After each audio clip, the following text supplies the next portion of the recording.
You won't believe it. Xiao is a joke to the alert team. He must clear his name. He'll spare no effort to uncover the truth, so he had Sarah give Xiao the Colonel's cut info. As long as he checks the FBI internal system, it will definitely raise the Colonel's suspicions and lure him out to track his movements. The next day, Xiao was kidnapped on the street by armed masked men, like a TV show. All sword immediately hid behind Xiao, but the bullets seemed to have a mind of their own, piercing right through his head. His companions rushed to check, but before they could turn around, Xiao was dragged away by the masked men again. What a clever plot. They prepared specialized tools to fake a suicide scene, pulling out all the stops like the villains in a movie.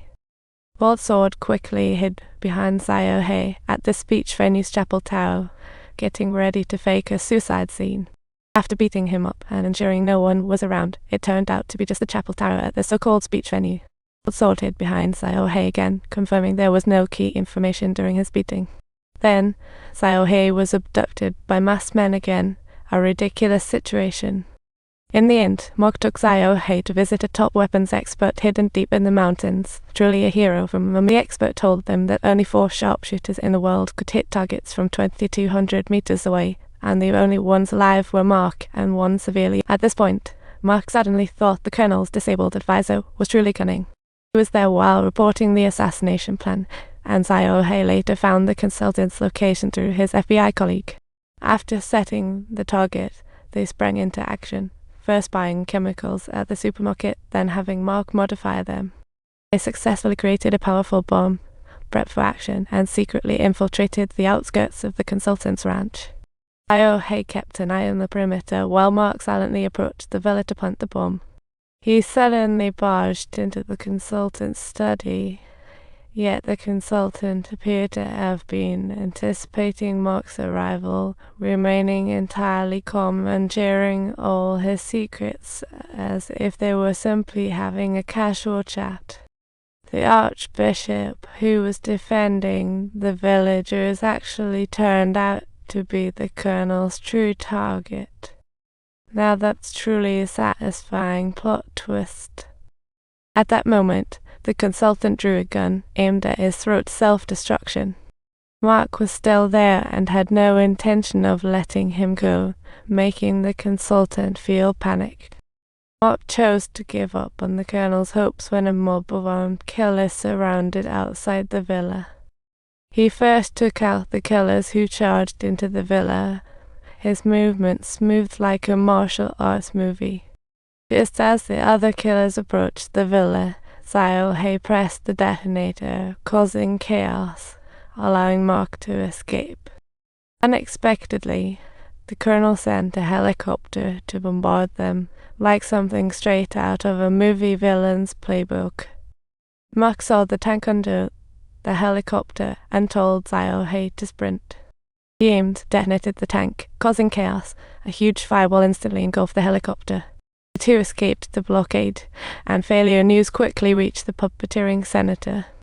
He ordered the Colonel to eliminate Mark at all costs, leaving no choice but to call him up. The Colonel planned to use Sarah as leverage against Mark, but little did he know Mark had a trump card too. Mark threatened that he would put the recording online if Sarah was not present. Forced into a corner, the Colonel agreed to exchange Sarah with Mark, setting the meet-up in the snowy mountains of Montana. Subtitles. The Colonel showed up with Sarah and the senator as promised, and on a distant hillside, Mark was hiding with a sniper rifle, eagerly awaiting their arrival. With the sound of a gunshot, Mark fell to the ground. What a dramatic twist. It turned out snipers had already been set up on the mountain, and the senator was ready to celebrate when unexpectedly Xiao got hit.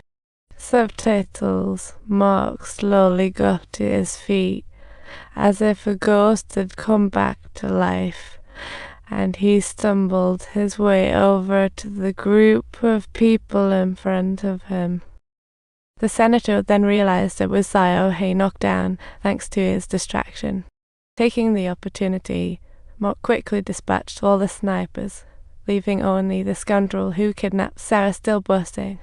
It looked like the senator might bring the colonel to beg for mercy, but unexpectedly they were unfazed.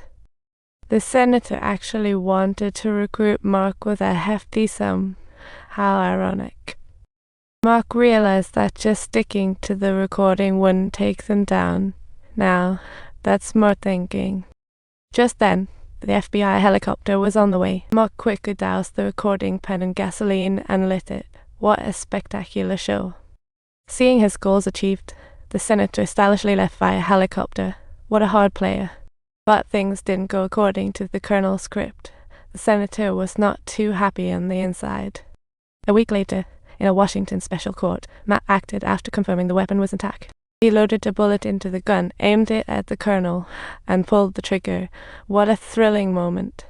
But the bullet didn't fire. Truly shocking. Turns out, Mark has a habit of changing the firing pin after shooting. What a clever move. This proved that the shooter was someone else, and the colonel felt something was off as he tried to leave. However, this proved the colonel's atrocities in Africa, but U.S. law had no jurisdiction. Even though everyone loathed the colonel, they could only watch helplessly as he left. At night, the colonel, freshly returned from the Department of Justice, felt like a victorious hero, chatting merrily with the senator. They relished power's thrill, as if free to do anything in this dreamland. However, fate had a twist in store at that moment, as the body of a bodyguard fell from the sky.